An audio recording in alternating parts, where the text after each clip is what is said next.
The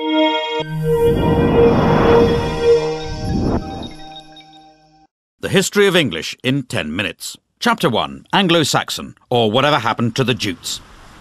The English language begins with the phrase, "Up yours, Caesar," as the Romans leave Britain, and a lot of Germanic tribes start flooding in.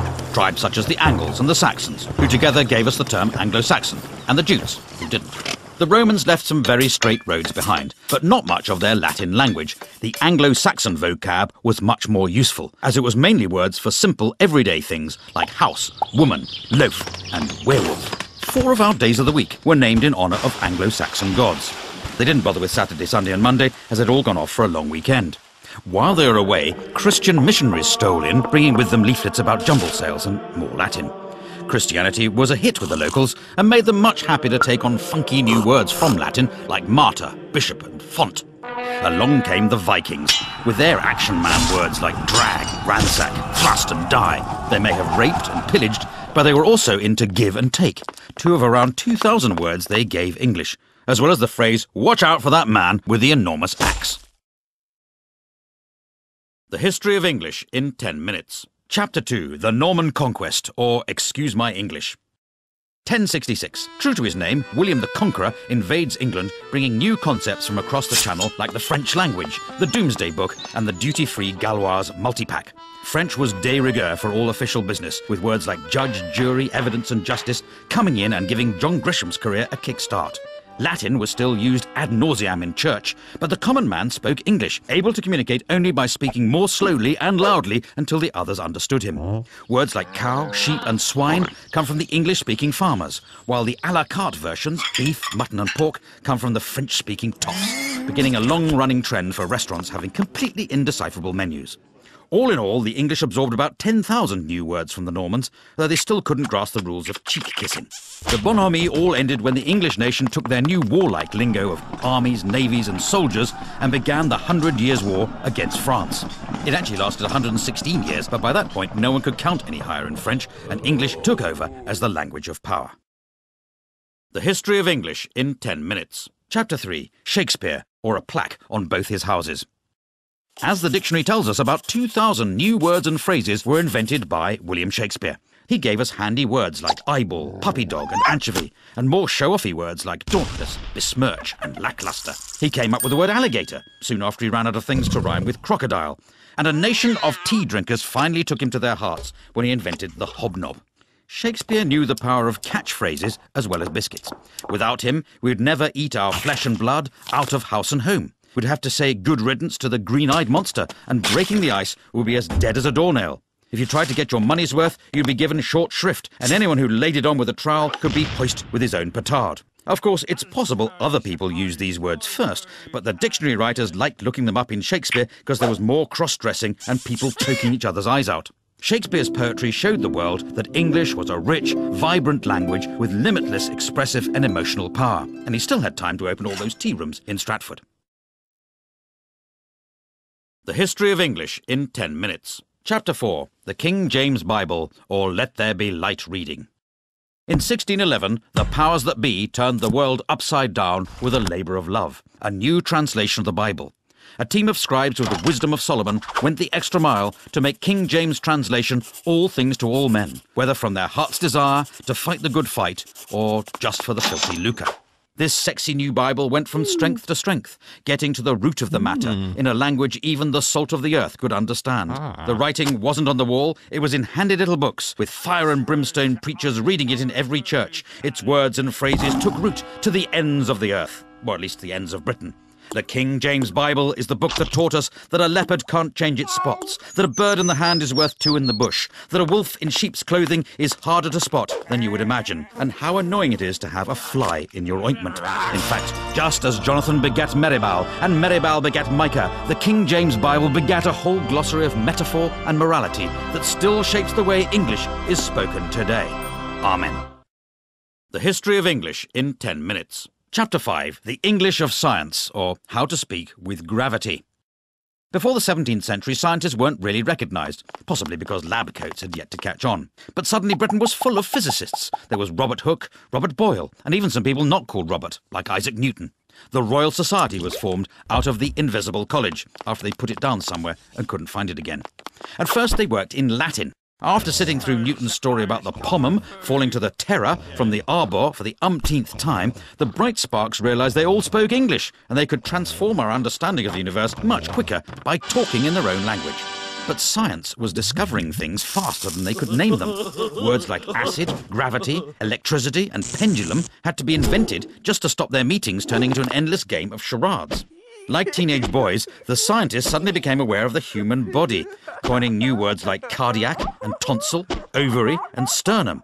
And the invention of penis and vagina made sex education classes a bit easier to follow, though clitoris was still a source of confusion.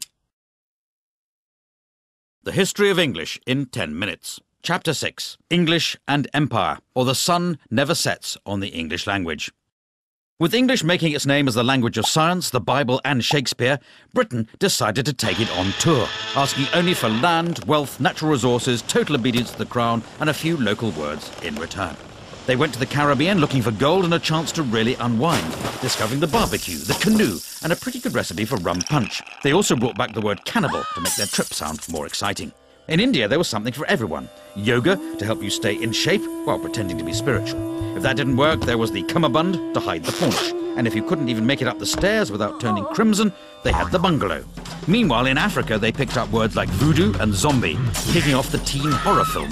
From Australia, English took the words nugget, boomerang, and walkabout, and in fact the whole concept of chain pubs.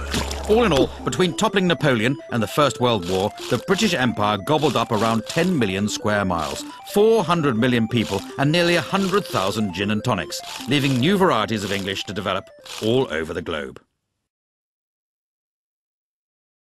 The History of English in 10 minutes. Chapter 7. The Age of the Dictionary, or the Definition of a Hopeless Task. With English expanding in all directions, along came a new breed of men called lexicographers, who wanted to put an end to this anarchy, a word they defined as what happens when people spell words slightly differently from each other. One of the greatest was Dr. Johnson, whose Dictionary of the English Language took him 9 years to write. It was 18 inches tall and contained 42,773 entries, meaning that even if you couldn't read, it was still pretty useful if you wanted to reach a high shelf. For the first time, when people were calling you a pickle herring, a jobbernowl, or a fopdoodle, you could understand exactly what they meant, and you'd have the consolation of knowing they were all using the standard spelling. Try as he might to stop them, words kept being invented, and in 1857 a new book was started that would become the Oxford English Dictionary. It took another 70 years to be finished after the first editor resigned to be an archbishop. The second died of TB, and the third was so boring that half his volunteers quit, and one of them ended up in an asylum. It eventually appeared in 1928, and has continued to be revised ever since, proving the whole idea you can stop people making up words is complete snuff bumble. The History of English in 10 minutes. Chapter 8. American English, or not English, but somewhere in the ballpark. From the moment Brits first landed in America, they needed names for all the new plants and animals, so they borrowed words like raccoon, squash and moose from the Native Americans, as well as most of their territory. Waves of immigrants fed America's hunger for words. The Dutch came sharing coleslaw and cookies, probably as a result of their relaxed attitude to drugs. Later the Germans arrived selling pretzels from delicatessens, and the Italians arrived with their pizza, their pasta and their mafia, just like Mama used to make. America spread a new language of capitalism, getting everyone worried about the break-even and the bottom line, whether they were blue chip or white collar. The commuter needed a whole new system of freeways, subways and parking lots, and quickly, before words like merger and downsizing could be invented. American English drifted back across the pond as Brits got the hang of their cool movies and their groovy jazz. There were even some old forgotten English words that lived on in America, so they carried on using fall, faucets, diapers and candy, while the Brits moved on to autumn, taps, nappies and NHS dental care. The History of English in 10 minutes. Chapter 9. Internet English, or Language Reverts to Type. In 1972, the first email was sent. Soon the internet arrived, a free global space to share information, ideas and amusing pictures of cats. Before the internet, English changed through people speaking it, but the net brought typing back into fashion and hundreds of cases of repetitive strain injury. Nobody had ever had to download anything before, let alone use a toolbar, and the only time someone set up a firewall, it ended with a massive insurance claim and a huge pile of charred wallpaper. Conversations were getting shorter than the average attention span. Why bother writing a sentence when an abbreviation would do and leave you more time to blog, poke and reboot when your hard drive crashed? in my humble opinion, became IMHO. By the way, became BTW, and if we're honest, that life-threatening accident was pretty hilarious, simply became fail. Some changes even passed into spoken English. For your information, people frequently ask questions like, how can LOL mean laugh out loud and lots of love? But if you're going to complain about that, then UG2BK. The History of English in 10 minutes. Chapter 10. Global English, or whose language is it anyway? In the 1500 years since the Romans left Britain, English has shown a unique ability to absorb, evolve, invade, and if we're honest, steal. After foreign settlers got it started, it grew into a fully fledged language all of its own, before leaving home and travelling the world, first via the high seas, then via the high-speed broadband connection, pilfering words from over 350 languages and establishing itself as a global institution. All this despite a written alphabet that bears no correlation to how it sounds and a system of spelling that even Dan Brown couldn't decipher. Right now, around 1.5 billion people speak English. Of these, about a quarter are native speakers, a quarter speak it as their second language, and half are able to ask for directions to a swimming pool. There's Hinglish, which is Hindi English, Chinglish, which is Chinese English, and Singlish, which is Singaporean English, and not that bit where they speak in musicals. So in conclusion, the language has got so little to do with England these days, it may well be time to stop calling it English. But if someone does think up a new name for it, it should probably be in Chinese.